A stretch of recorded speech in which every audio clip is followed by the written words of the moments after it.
മുൻ KPCCയുടെ അധ്യക്ഷൻ ശ്രീ K. മുരളീധരൻ അടക്കമുള്ള ഏറെ ബഹുമാനീയരും ആദരണീയരുമായ കോൺഗ്രസ് നേതാക്കന്മാർ, ഈ സമരത്തിന് നേതൃത്വം കൊടുക്കുന്ന പ്രിയങ്കരായ സഹപ്രവർത്തക സുഹൃത്തുക്കൾ, ഇവിടെ നേരത്തെ സംസാരിച്ച നേതാക്കന്മാരെല്ലാവരും തന്നെ സൂചിപ്പിച്ചു, കേരളത്തിൻ്റെ ചരിത്രത്തിൽ ഒരിക്കൽ പോലും ഉണ്ടായിട്ടില്ലാത്ത തരത്തിലുള്ള ഒരു വലിയ കൊള്ളയാണ് ശബരിമലയിൽ നടന്നിട്ടുള്ളത്.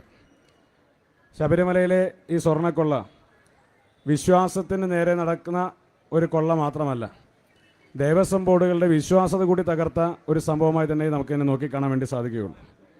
ഒരു സിസ്റ്റം തന്നെ ഈ കവർച്ചയ്ക്ക് നേതൃത്വം കൊടുത്തിരിക്കുകയാണ്.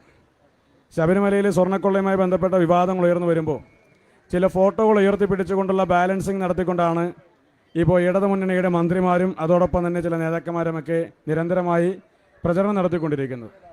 അവർ മനസ്സിലാക്കേണ്ട കാര്യമെന്ന് പറയുന്നത്, ഈ പോറ്റി എന്ന് പറയുന്ന ഈ കളവിന് നേതൃത്വം കൊടുത്ത വ്യക്തി അയാൾ ആരുടെയൊക്കെ കൂടെ ഫോട്ടോ എടുത്തു, ആരെയൊക്കെ കണ്ടു എന്നുള്ളതല്ല, അയാൾ അവിടെ കളവ് നടത്തുന്ന സമയത്ത് ദേവസ്വം ബോർഡിൻ്റെ നേതൃത്വത്തിൽ ആരായിരുന്നു എന്നുള്ളതാണ് പ്രധാനപ്പെട്ട പ്രശ്നം.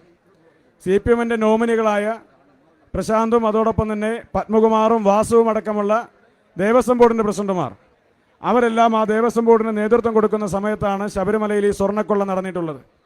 അവരെയെല്ലാം നിയമിച്ചത് CPMൻ്റെ രാഷ്ട്രീയമായ നിയമനത്തിൻ്റെ ഭാഗമായിട്ടാണ്. ഏതെങ്കിലും പരീക്ഷ എഴുതിയോ തെരഞ്ഞെടുപ്പിൽ മത്സരിച്ചോ വിജയിച്ചു വന്ന ആളുകളല്ല.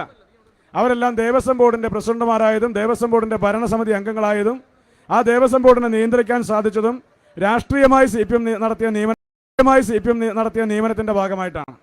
അപ്പോൾ അവരുടെ കാലഘട്ടത്തിലുണ്ടാകുന്ന ഈ കൊള്ളയ്ക്ക്, ഈ കൊള്ളരുതായ്മയ്ക്ക് രാഷ്ട്രീയമായ ഒരു ഉത്തരവാദിത്തം കേരളത്തിലെ കമ്മ്യൂണിസ്റ്റ് മാർക്സിസ്റ്റ് പാർട്ടിക്ക് ഉണ്ട് എന്നുള്ള കാര്യം വിസ്മരിച്ച് കൊണ്ടുപോകാൻ സാധിക്കില്ല. ആ ബാധ്യതയും ധാർമ്മികതയും ഏറ്റെടുത്തുകൊണ്ട് വേണം ഈ വിഷയത്തെ സംബന്ധിച്ച് കമ്മ്യൂണിസ്റ്റ് പാർട്ടിയുടെ നേതാക്കന്മാർ സംസാരിക്കാൻ. കടകംപള്ളി സുരേന്ദ്രൻ എന്ന് പറയുന്ന മന്ത്രി, അദ്ദേഹത്തിൻ്റെ ഏറ്റവും വിശ്വസ്തനായ ആളുകൾ ഉൾപ്പെടെ ഈ കേസുമായി ബന്ധപ്പെട്ട് പ്രതിയാക്കപ്പെടുന്നുണ്ട്. ദൈവതുല്യനായ ഒരാളുടെ നിർദ്ദേശപ്രകാരമാണ് ഞാനിത് ചെയ്തത് എന്ന് പറഞ്ഞത് പത്മകുമാറാണ്. ആരാണ് ആ ദൈവതുല്യനെന്ന് ഇതിനോടകം വ്യക്തമാക്കേണ്ട ഉത്തരവാദിത്വം അന്വേഷണ സംഘത്തിനുണ്ട്. ഇവിടെ അടൂർ പ്രകാശ് MP ചോദ്യം ചെയ്യാൻ വേണ്ടി വിളിക്കുന്നു എന്ന് നിരന്തരമായി മാധ്യമങ്ങളിൽ വാർത്ത വന്നു. പക്ഷേ അദ്ദേഹത്തെ ഇതുവരെയും ചോദ്യം ചെയ്തിട്ടില്ല. എന്നാൽ കടകംപള്ളി സുരേന്ദ്രനെയും പ്രശാന്തിനെയും SIT വിളിച്ചു വരുത്തി ചോദ്യം ചെയ്തു.